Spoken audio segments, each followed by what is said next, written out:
لیکن شرط یہ ہے کہ جو کچھ ہم لوگ سنے چاہے عقائد کے بارے میں ہو چاہے اعمال کے بارے میں ہو اس پر عمل کریں گے تب.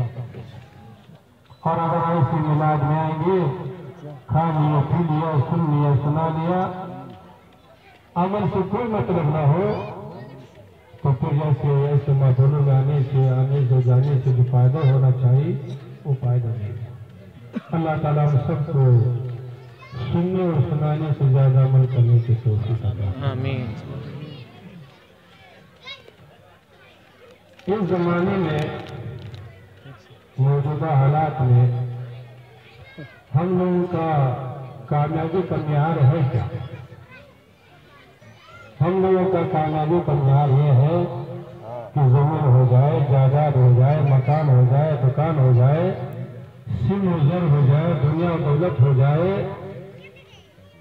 کرسی اقتدار مل جائے تو ہم لوگ اپنے آپ کو کیا سمجھتے ہیں؟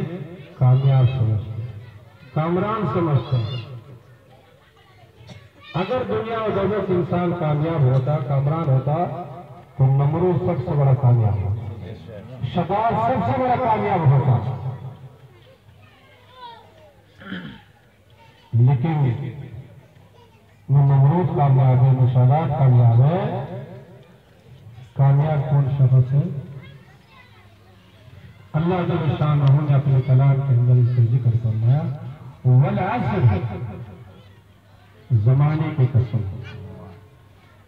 ان الانسان لفی خسر، انسان گاٹے میں ہے، زمیندار ہوتا بھی گاٹے میں ہے، مالدار ہوتا بھی گاٹے میں ہے، کرسی اقتدار والوں تب بھی گاٹے میں ہے، زمین و جائیداد والوں تب بھی گاٹے میں ہے. تو کون کامیاب ہے؟ الا الذین آمنوا وعملوا الصالحات. وہی انسان کامیاب ہے، وہی انسان کامران ہے، وہی انسان باعزت ہے جس نے ایمان لایا اور ایمان لانے کے بعد کیا کیا؟ نیک عمل کیا. حضرت بلال رضی اللہ تعالیٰ عنہ ہمیشہ کے رہنے والے تھے، لیکن ایمان کی دولت پر، حضور کی محبت کی دولت پر، نیک عمل کے حضور کی سیرت کے اپنانے کی دولت پر حضرت بلال کیا بنے؟ حضور کی موجود بنے، صحابی بنے. تو معلوم ہوا کہ انسان کی کامیابی کس میں ہے؟ ایمان میں ہے اور نیک عمل میں ہے. اور ایمان کتنی بڑی دولت ہے؟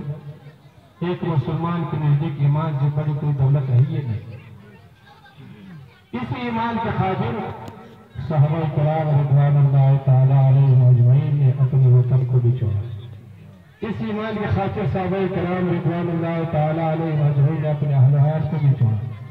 اس ایمان کے خاطر صحابہ کرام رضوان اللہ تعالیٰ علیہ نے جب ضرورت اپنی جان کا نذرانہ بھی دی. حضرت امام حسین رضی اللہ تعالیٰ عنہ نے اس ایمان کے خاطر اپنے وطن کو چھوڑا، اپنے عاجز و اقارب کو چھوڑا، اپنے اہل و عیال کی قربانی پیش کی، اور جب ضرورت ہوئی تو اس ایمان کے خاطر اپنی جان کا نذرانہ کو بھی پیش کی. تو معلوم ہوا کہ ایمان جو ہے نا سب سے بڑی دولت ہے. ایمان سے کوئی بڑی دولت ایک مومن کی آج کے زمانے میں اگر ادھر دنیا دولت مل جائے کچھ بھی خدار مل جائے تو پریوار ایمان کا کوئی فرمان نہیں۔ تو دوسری چیزیں نیک عمل۔ نیک عمل کا مطلب یہ ہے کہ اگر آپ کا چلنا حضور کی سیرت کے مطابق ہے تو نیک عمل، آپ کے پینا اگر حضور کی سیرت کے مطابق ہے تو نیک عمل، آپ کا اگر پیٹنا حضور کی سیرت کے مطابق ہے تو نیک عمل، میں نے آپ کی زندگی کا ہر لمحہ اگر قرآن اور حدیث کے مطابق گزر رہا ہے تو نیک عمل۔ اور یہ دو چیزیں اگر آپ کے پاس ہے ایمان اور نیک عمل، آپ دنیا میں بھی کامیاب رہیں گے، کامیاب رہیں گے، باعزت رہیں گے، اور جب دنیا سے جائیں گے تبھی باعزت رہیں گے۔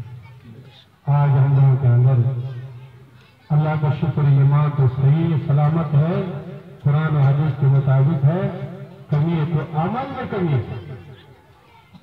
جو عمل ہونا چاہیے ہم لوگوں میں، جو عمل کرنے کا جو یہ ہونا چاہیے ہمارے اندر میں، نماز سے کوئی مطلب نہیں، پاک صفائی سے کوئی مطلب نہیں، دینداری سے کوئی مطلب نہیں، تو اعمال کی کمی ہے۔ تو کوشش کیجیے کہ اللہ تعالیٰ اعمال کی طرف بھی اپنا کوشش جاری کہ اللہ تعالیٰ ہم سب کو عمل کرنے کی توفیق عطا فرمائے۔ یہ محفل جو منعقد کی گئی یہ مرحوم بشیر احمد کے سال ثواب کے لیے منعقد کی گئی، اللہ تعالیٰ اس محفل پاک کی سچی اور توفیق میں مرحوم کی مغفرت فرمائے۔ اللہ تعالیٰ مجھ سب تمام حاضرین اس محفل پاک میں شرکت کو قبول فرمائے۔